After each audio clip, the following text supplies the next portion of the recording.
There's an old wicker basket sitting in the hallway of my house. One of its handles broke years ago, and the woven sides have faded from golden brown to a dull gray. These days, it holds nothing at all. Most people would probably throw it away, but I never could.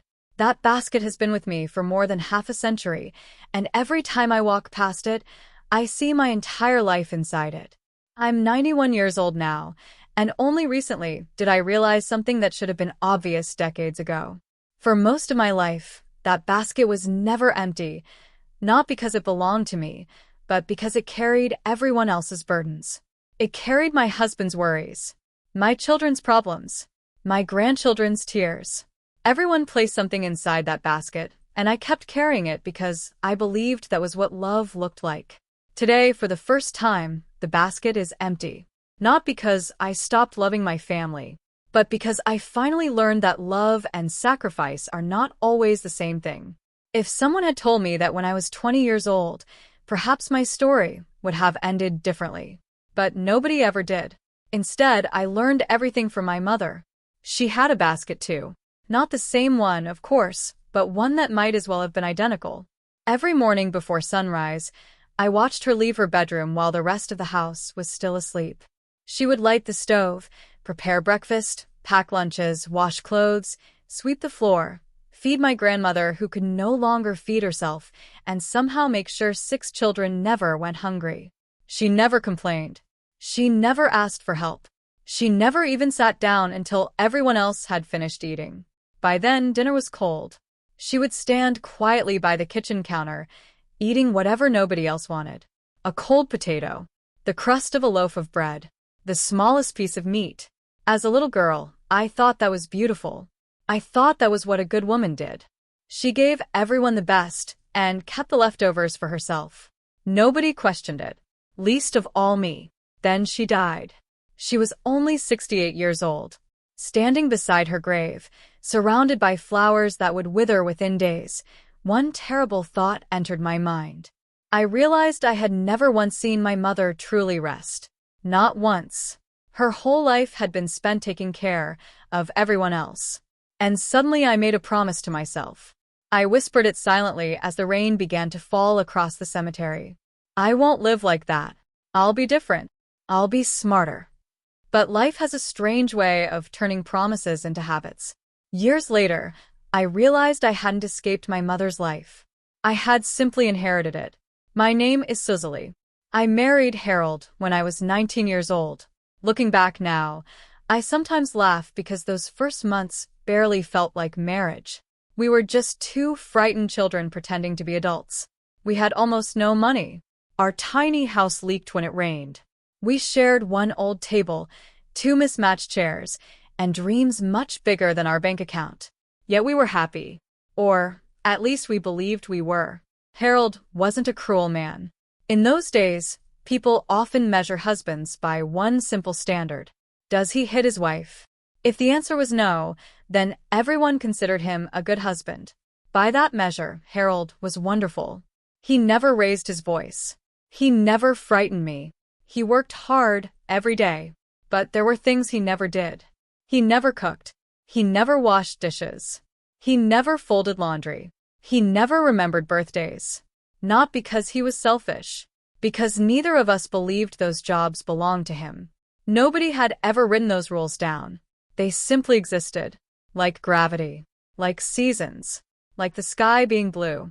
I became the wife. Then, before I truly understood motherhood, I became a mother. First came Helen. The day she was born, something changed inside me. The moment I held her tiny body against my chest, I felt needed in a way I had never experienced before. It was overwhelming, terrifying, beautiful. From that day forward, every cry belonged to me. Every sleepless night belonged to me. Every scraped knee. Every fever. Every nightmare. Every forgotten toy. Every birthday cake. Every Christmas morning. Every school lunch. Everything somehow became my responsibility. Then David arrived. A few years later came little Paul. Our house grew louder, busier, messier. But somehow I loved every second of it. Or, at least I believed I did. Looking back, honestly, I can admit something I was once too ashamed to say aloud. I loved being needed. There is a strange comfort in becoming the center of everyone else's world. Being the person who always knows where the medicine is. The one who remembers every birthday. The one who keeps extra blankets. The one everyone calls first when life falls apart. That feeling can become addictive. For women of my generation, it was often the only kind of importance we were ever allowed to have. Nobody asked what dreams we had. Nobody asked what kind of life we wanted. We weren't encouraged to discover ourselves. We were encouraged to disappear into our families. And little by little, I did. People no longer introduced me as Cesily. I became Harold's wife, Helen's mother, David's mother, Paul's mother, the woman who always brought food when someone died, the woman who remembered everyone's anniversaries, the woman who could solve every family crisis. I mistook being useful for being loved. Even worse, I mistook being known for being seen. Those are not the same thing. Someone can know exactly what you do every day without ever knowing who you truly are. I didn't understand that then. I believed my worth came entirely from how much I could carry. Every new responsibility felt like another reason people needed me. And every time someone needed me, I felt important. I never stopped to ask a dangerous question. What happens when nobody needs me anymore? I didn't realize that by building my entire identity around everyone else's problems, I was quietly erasing myself. The basket in the hallway kept filling. Lunches, bills, homework, illnesses, appointments, forgotten shoes, broken hearts, family emergencies. Every year it became heavier. I never noticed because I had been carrying it for so long that the weight simply felt normal. I thought this was adulthood. I thought this was motherhood. I thought this was love. I had no idea that one day, the very thing I believed made me strong would become the burden that nearly broke my life. The first time Helen came home with a bruise, she told me she had slipped on the stairs. She smiled as she said it. It wasn't a convincing smile, but I wanted so badly to believe her that I nodded anyway. "You've always been clumsy," I said, pretending nothing was wrong. She laughed softly. I laughed too. Sometimes mothers lie to protect their children. Sometimes daughters lie to protect their mothers. Neither of us spoke the truth that afternoon. A month later, she came back with another bruise. Then another. Then one that stretched across her shoulder like a dark storm cloud. She was married by then. Her husband, Michael, had always been charming around other people. He brought flowers to family dinners, shook Harold's hand firmly, and called me Mrs. Walker with perfect manners. Everyone thought Helen had married a wonderful man. Everyone except Helen. She never admitted what was happening, but mothers notice the things their children never say. She stopped wearing short sleeves. She flinched whenever someone moved too quickly beside her. She apologized constantly, even when nothing was her fault. Then one rainy evening, there was a knock at my front door. I opened it to find Helen standing there with 2 little suitcases. Behind her stood my grandchildren, Sophie, only 6 years old, clutching a stuffed rabbit, and little Ben, barely 4, hiding behind his sister's legs. Helen didn't cry. She simply asked one question. "Mom, can we stay here tonight?" Of course they stayed. One night became 3. 3 became 2 weeks. 2 weeks became nearly 4 months.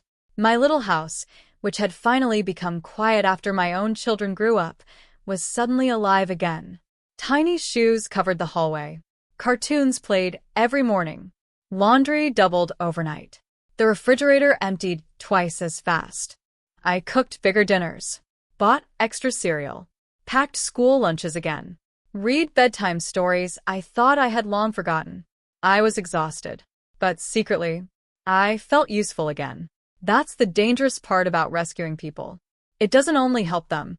Sometimes it feeds something inside you. One afternoon, I was brushing Sophie's hair before school. She looked at me in the mirror with those enormous brown eyes children have before the world teaches them to hide their questions. "Grandma?" "Yes, sweetheart." "Why does Daddy yell at Mommy so much?" The brush stopped moving. I searched for an answer gentle enough for a child. Sometimes grown-ups forget how to be kind.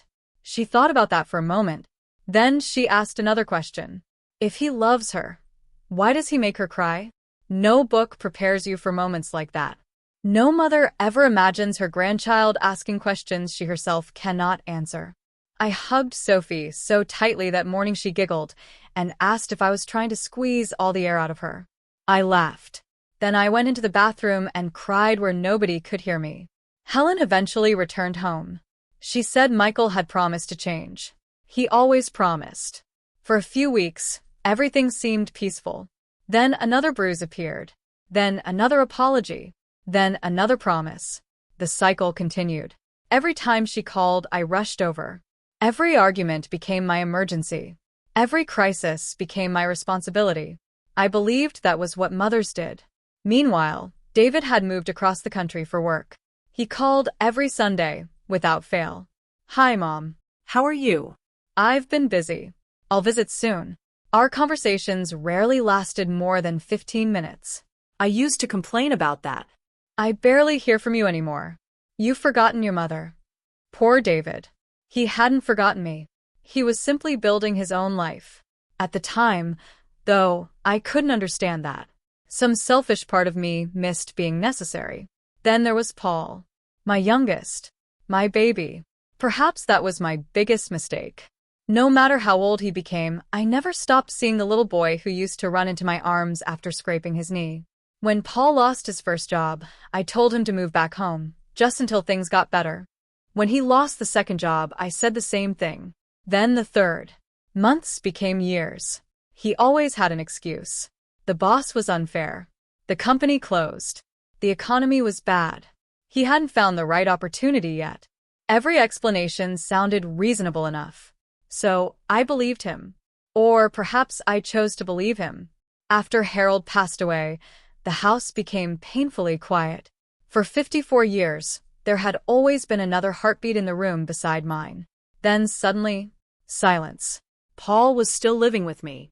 At first, I told myself I was grateful not to be alone. He carried groceries inside. He mowed the lawn once in a while. He watched television every evening while I cooked dinner.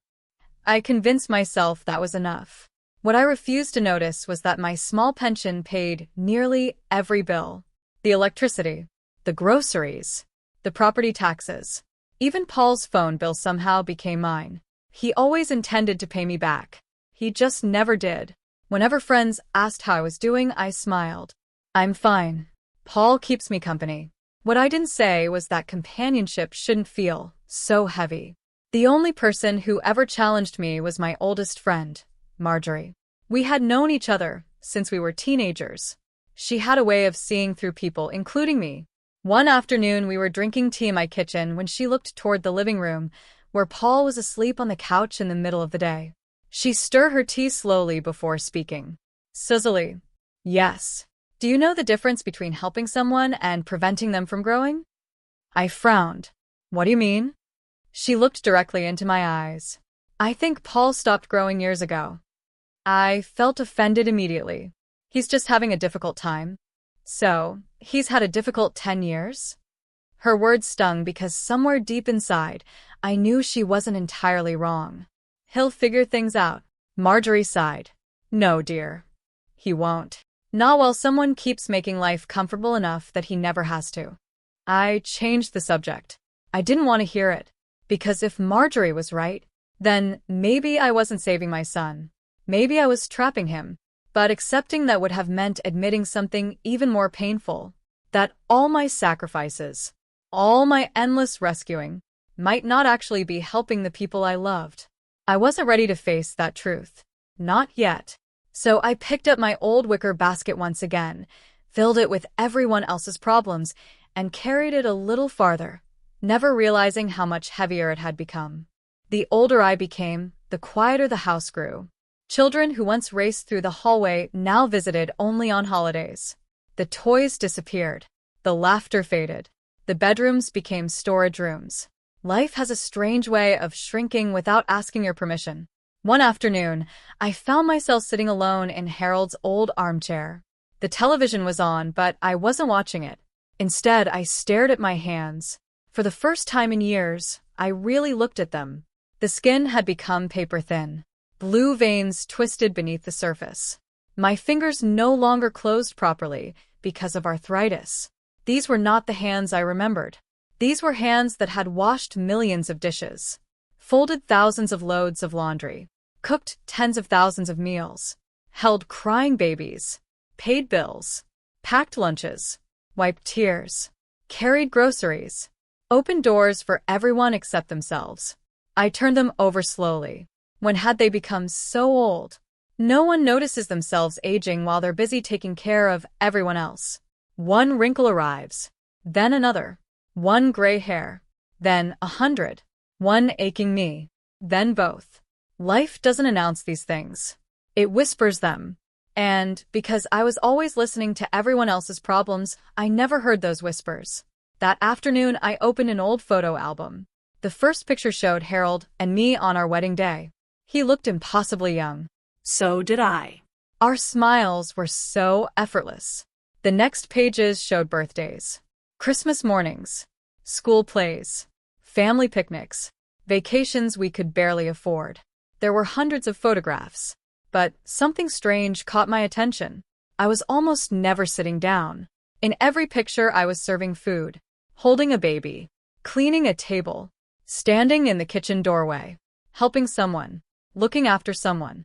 I existed in every family memory, yet somehow I was never simply part of it.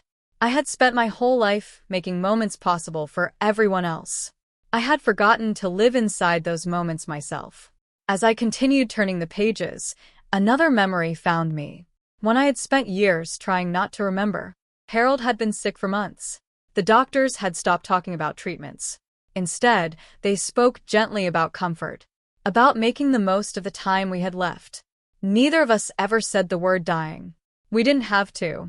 It lived quietly between every conversation. 3 days before he passed away, I was standing in the kitchen making soup. Helen had called earlier that morning. Michael had disappeared again. There were unpaid bills. The children needed picking up from school. Everything felt urgent.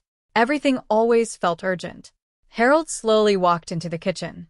Even moving across the room left him exhausted. He leaned against the counter and smiled at me. Cesily. Yes. Would you sit with me for a little while? I remember glancing at the stove. The soup was boiling. My phone had already rung twice. Helen would be expecting me. I can't right now, I answered. I just need to finish this first. He nodded. All right. Then he quietly returned to the living room. Those were almost the last words we ever shared. The next morning, he was too weak to leave his bed. 2 days later, he was gone. For years, I told myself there had been nothing I could do. Helen needed me. The grandchildren needed me. Life was complicated. But age has a cruel way of stripping away the excuses we spend decades believing. The truth is painfully simple. Harold wasn't asking for soup. He wasn't asking me to solve a problem. He wasn't asking for another sacrifice. He was asking for 10 minutes. 10 minutes I never gave him. If I could relive one single moment in my entire life, it would be that one. I would turn off the stove, ignore the ringing phone, walk into the living room, take his hand, and simply sit beside the man who had loved me for 54 years. Nothing else would have mattered. Nothing. Grief doesn't always arrive as tears.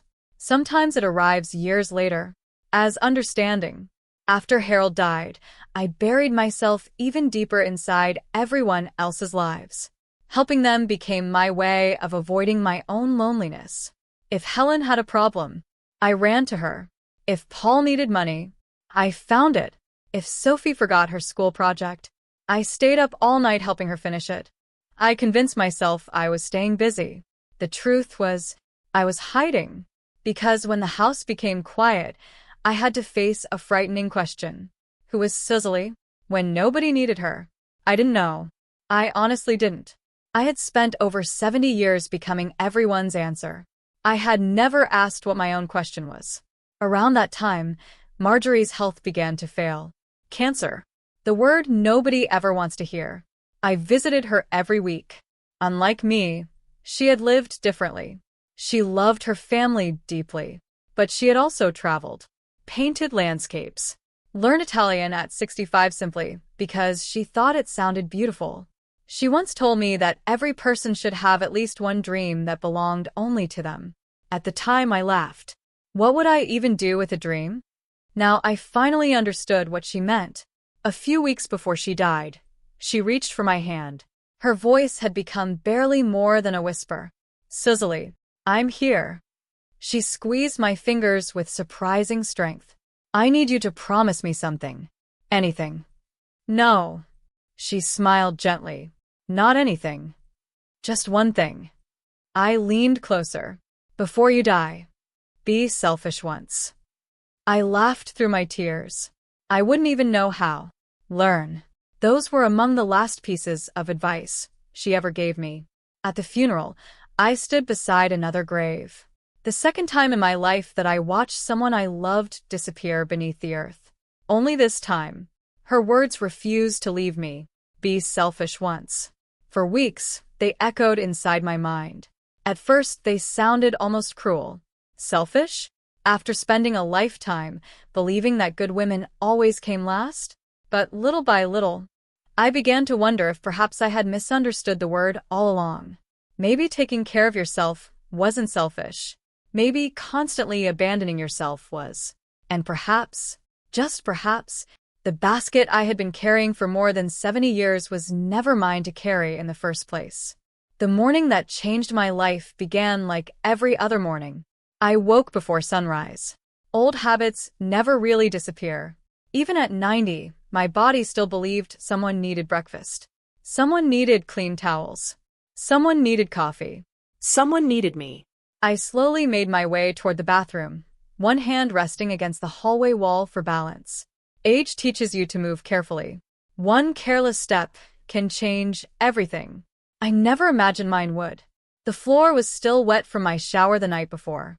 I didn't see it. One moment I was standing. The next, the world disappeared beneath my feet. I hit the floor harder than I thought possible. The pain exploded through my hip and shoulder. For several seconds, I couldn't breathe. I tried to sit up. Nothing. My leg refused to cooperate. I reached toward the sink, but it was too far away. Paul. My voice barely escaped my throat. I tried again. Paul. Silence. I knew he was home. His bedroom door had been closed when I walked past it. I called again, louder this time. Still nothing. Minutes passed. Then more. Time moves strangely when you're lying helpless on a cold bathroom floor.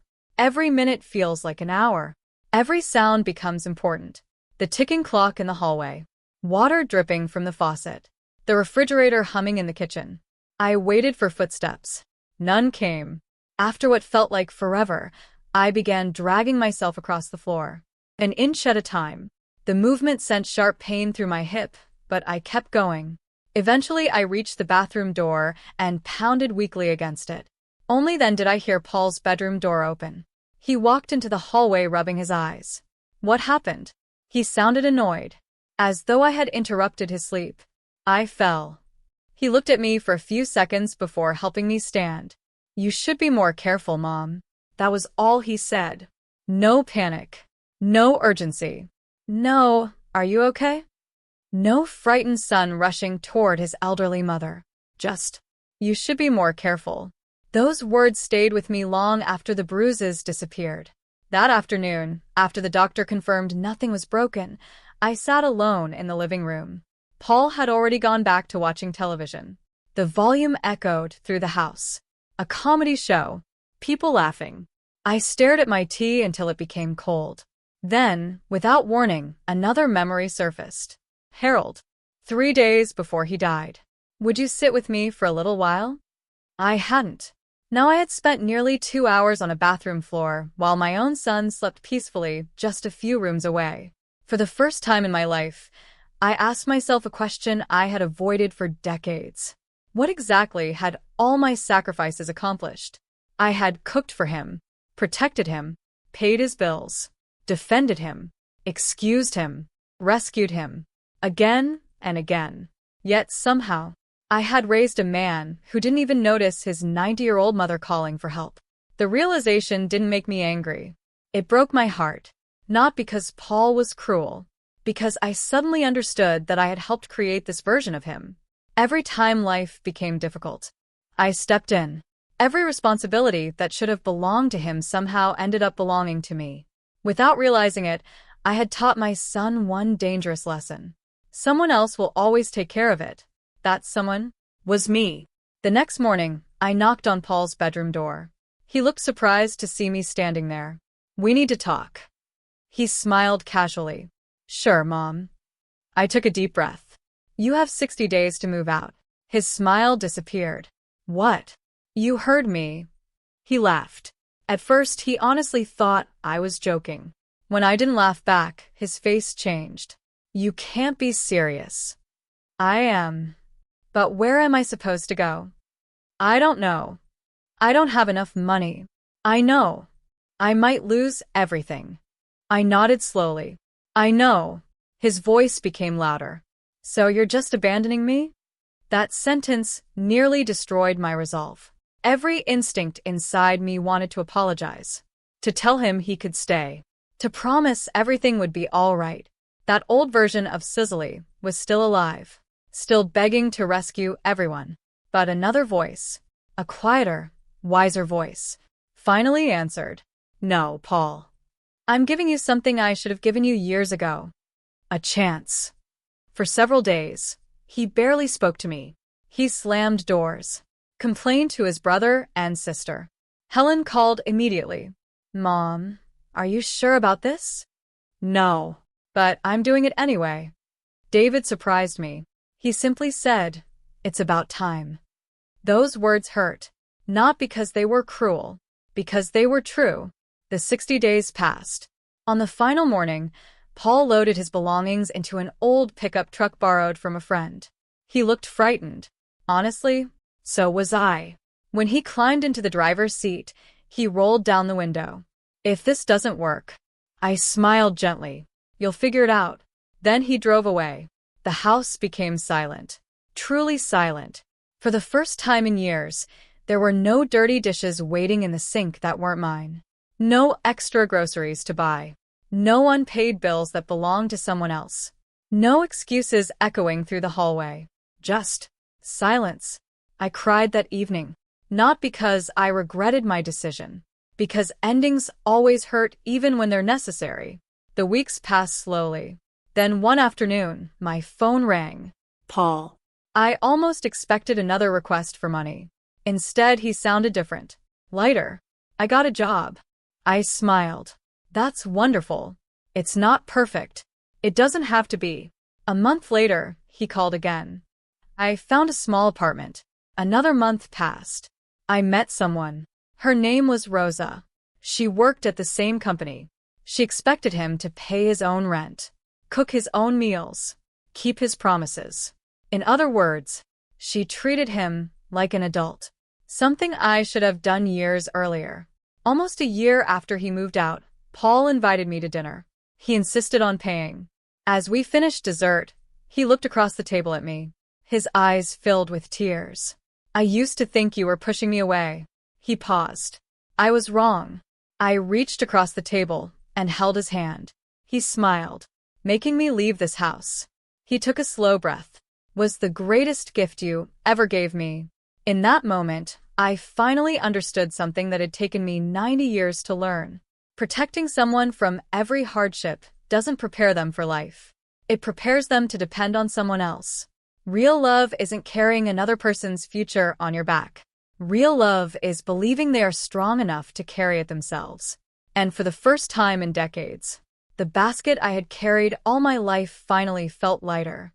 After Paumovet Out, IST Longlin to Salome. For so many years, IH me rút the value of XJB how many problem is solved for so males. I thou silencer while felt empty. Instead, it felt peaceful. At first, the quick made me uncomfortable. I wake up every morning expecting to hear so male calling me name. Mom. Grandma. Can you help me? But no one did. The first few weeks, I wander around the house as how IH forgotten why IH entered its room.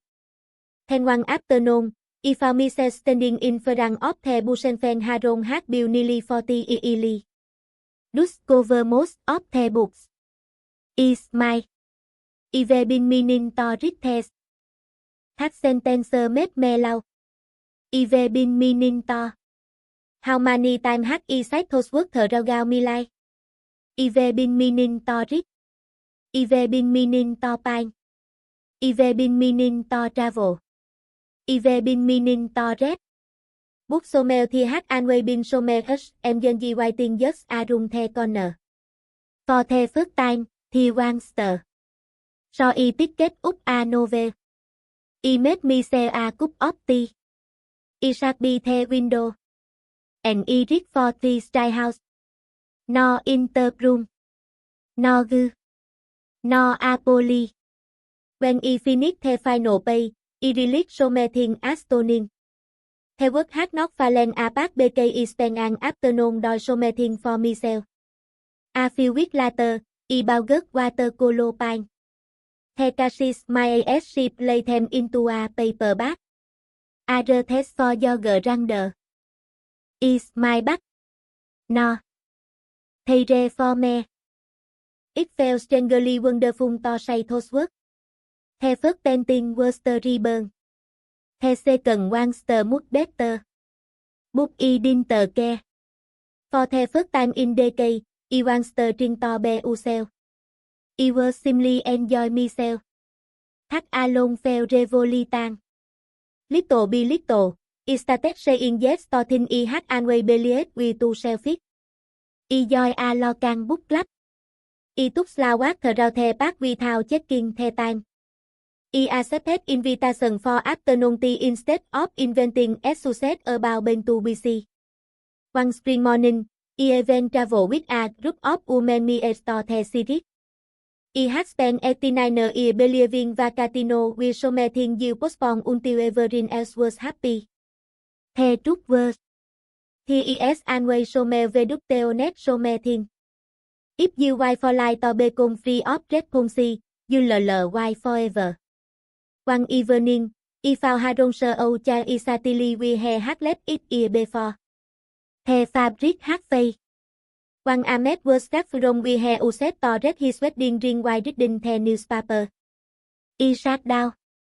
The late afternoon sunlight spilled across the living room floor. For a long time, I simply watched the dust floating throughout the golden light. I thought about Haron. Not with you anymore. But with gratitude. I whispered softly into the empty room. I'm finally learning. So much. I think about heavy smile. Helen continue calling me often. But our conversation slow changed. One afternoon she phoned in after another argument with Michael. Iago Iwao have dragged me quite before she finished at light. Iwao have driven across town ready to show everything. This time, I stay sit. I listen. Really listen. When she finally stopped thinking she asked the question I had her hundred of time. What sao do, Mom?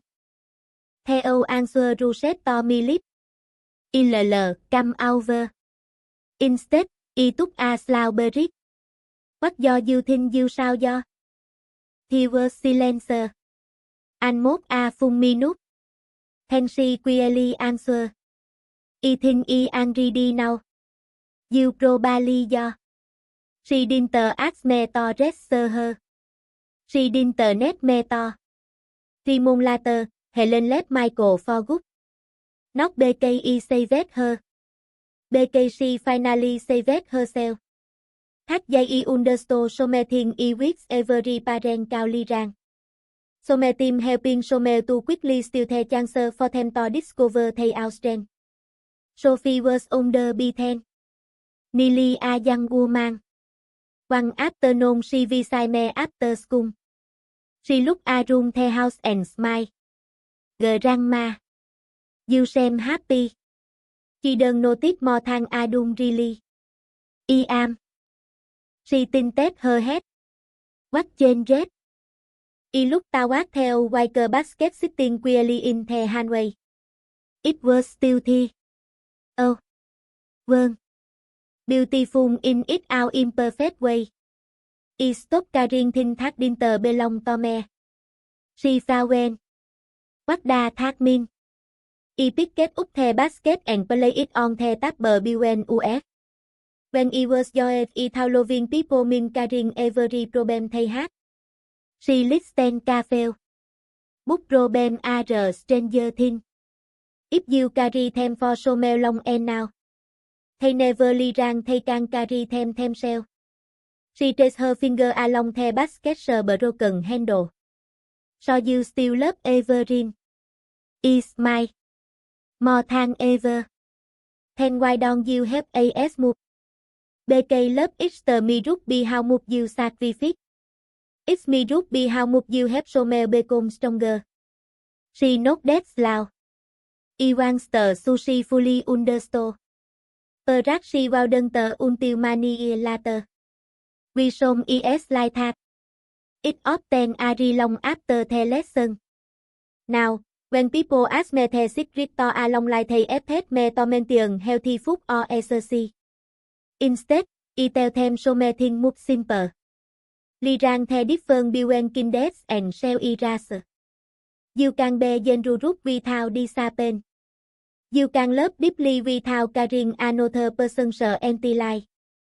You can say no without loving less. And perhaps the hardest lesson of all. You are allowed to master too. As I sit here today, the old basket still rests in my handway. Its handle is broken. Its color has faded. It no longer carry grocery, laundry, or onion as a burden. I keep it because it reminds me of the woman I used to be. Not with shame, but with compassion. She loved with all her heart. She simply didn't know that love has boundary. I know now. If there is one thing I hope you remember after hearing my story, let it be this. Love your children. Support them. Encourage them. Stand beside them when life becomes difficult. But never carry the life they women to life themselves. Because one day, when your own hands have grown old, when the house has become quiet, when the people you spent your whole life protecting have built lives of their own, you will need to know who you are without being needed. And I hope, when that day comes, you won't have to spend 90 years learning what took me a lifetime to understand. Love them, walk beside them, believe in them, but never carry them, because love and caring are not the same thing. And once you understand the difference, you finally become free.